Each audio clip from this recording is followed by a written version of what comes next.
ہم لعنت بھیجتے ہیں فرقہ واریت پر، امت کو تباہ کرتے ہیں وہ لوگ جو فرقہ واریت پیدا کرتے ہیں. لیکن آپ کو بتاؤں، جس جماعت سے آپ کا تعلق ہے نا، اس جماعت کی امت مسلمہ کو ضرورت ہے. اگر کفر کے سامنے میں مسجد میں بیٹھ کے جمعے والے دن 10 محرم کو، قیامت بھی 10 محرم کو ہی آئے گی، جمعے کا دن ہوگا، تو میں آج دل کو حاضر ناظر رکھ کے، اپنی طبیعت کو حاضر پا کے باشعور آپ کو کہہ رہا ہوں، جاگ کے سننا خدا کا واسطہ.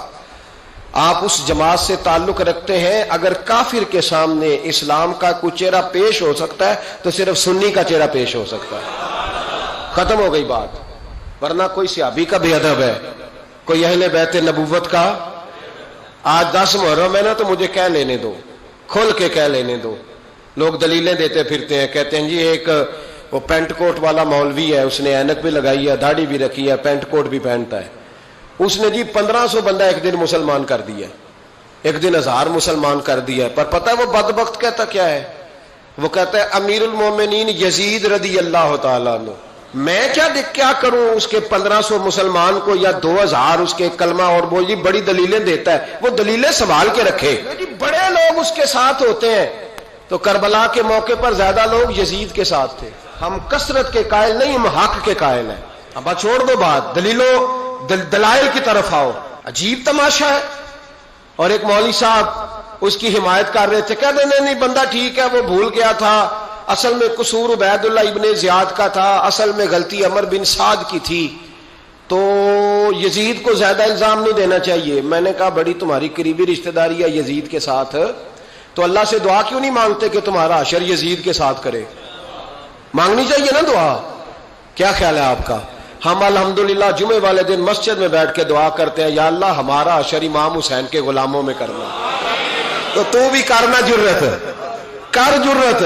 ہماری جرت دیکھ، ہم یہ نہیں کہتے ان کے ساتھ کر، ہمارا حشر ان کے. ہماری جرت دیکھو، ہم ان کے غلاموں میں، قدموں میں، نوکروں میں بیٹھنے کو وہ دعا مانگ رہے، یا اللہ ہمارا ان کے غلاموں میں، غلاموں کے.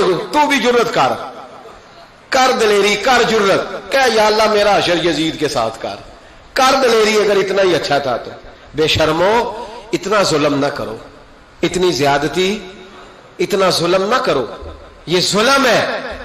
امام حسین جمعے والے دن خطبہ پڑھنے لگے، 10 محرم کو یہی ٹائم تھا، جمعے سے پہلے امام حسین نے خطبہ پڑھا، اور آپ نے ایک جملہ کہا جو ہمیشہ یاد رکھا جائے گا. آپ نے فرمایا یزید کو جا کے بتا دو کہ مجھ جیسا تجھ جیسے کی بیعت نہیں کر سکتا. او کیا فکرہ ہے امام علی مقام کا.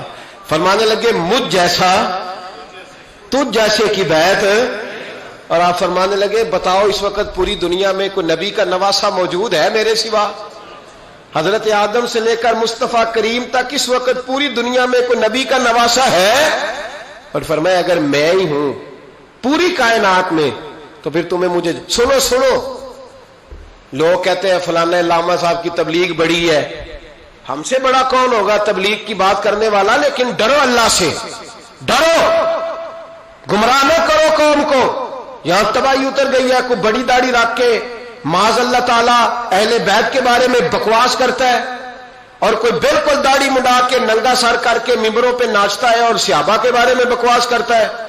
میرے مصطفیٰ کے پاس اگر ابو بکر آئے ہیں تو وہ بھی شان والے ہیں، اور اگر بی بی عائشہ صدیقہ ان کے بستر پہ رہی ہے تو وہ بھی شانوں والی ہے. مولا علی شیر خدا کے بارے میں جو بات کرے پکا بے ایمان ہے. عجیب تماشا لگ گیا. جو رب نبی پاک کے جسم کے قریب مکھی نہیں آنے دیتا، وہ گندا بندہ حضور کے قریب آنے دیتا ہے؟ عجیب تماشا ہے. امت کو تباہ کر رہے ہو، کافر کو موقع دے رہے ہو یہ کہنے کا کہ تمہارے نبی کے پاس بیٹھنے والے ٹھیک نہیں تھے. اگر حضور کے پاس بیٹھنے والے ٹھیک نہیں تھے تو بعد والے کیسے ٹھیک ہو گئے؟ تو یہ باز آنا چاہیے ان بے شرموں کو. یہ امت میں تفرقہ ڈالتے، بے حیائی کرتے. سنو اور یاد رکھو. حضرت امام حسین نے خطبہ پڑھا نا جب جمعے والے دن، فرمایا مجھے پہچانو تو میں کون ہوں؟ تو عمر بن سعد بولا، پکے نمازی بولے. عمر بن سعد کہنے لگا حسین جلدی کر، ہمارا جمعہ لیٹ ہو رہا ہے. بلے ہو نمازیو، جلدی کر ہمارا. آئے ہائے کیا نماز ہے. یعنی نبی پاک کے نواسے کو شہید کریں گے اور شہادت کے بعد جمعہ پڑھیں گے اور نماز میں کہیں گے اللہم صلی علی محمد و علی آل محمد، ان کو شہید کر کے قتل کر کے جمعے کا خطبہ دیا جا رہا ہے اور نماز پڑھی جا رہی ہے، اللہم صلی علی محمد وعلی۔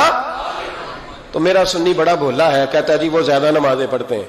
تو زیادہ نمازیں تو عمر بن سعد بھی پڑھتا تھا، تو بھولا۔ او خدا کے دیکھے نا، جتنی نماز کی اخلاق کی بات شاید میں کرتا ہوں، آپ کو جماعت میں کم لوگ ملیں گے، لیکن یاد رکھنا نماز عقیدہ نہیں، روزہ عقیدہ نہیں۔ میرے مدرسے کے طالب علموں نے کل بھی روزہ رکھا تھا، آج بھی رکھا ہوا ہے، لیکن روزہ عقیدہ حسین ہے، عقیدہ حسن ہے، عقیدہ علی ہے، عقیدہ عثمان غنی ہے، عقیدہ عمر فاروق ہے۔